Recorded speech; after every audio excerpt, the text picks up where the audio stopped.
Mingo man gid ang receiver ana, ipabalik kung asa nagikuha. Ano ubog? Naara to diha pero hindi na lang away madawat ni mo receive na mga tara nako.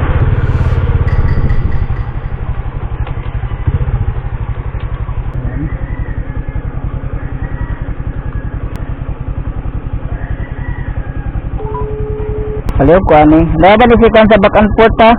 Hello ko yung mama. Eh, hindi ma-receive ni mingo man gid ang receiver ana, ipabalik kung asa nagikuha. Pero na ay tao dito. Wala tao dito man ko sa katong yampin location gid ani.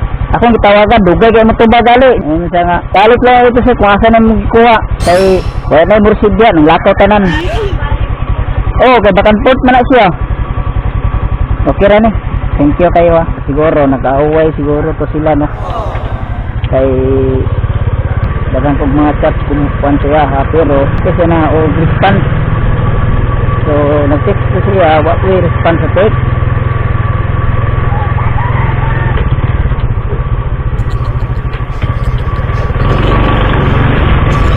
Ano ubog?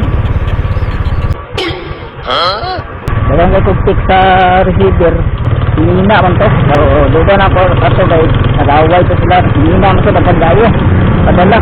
Balo nag-aaway to sila o taman ng anak ng kuan. Hindi pa kuha di, hindi pa kuha to balik.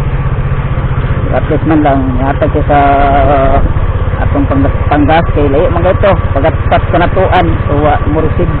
Wala mo receive tong receiver. Kay mao lagi siguro naara to diha pero hindi na lang away madawat ni mo receive ng lakaw tanan. So guys, dito na mga siguro 5-10 minutes dito drop off. Sabi na ko nasilikuan siya sa back and forth. So siyempre di naman natara na ako, hindi naman natala sa mga rider. Tingnan ang sitwasyon kung kita magaling mga kuha. Siyempre magligado ko sila delivery sa back and forth kay layo na 8 na tanan.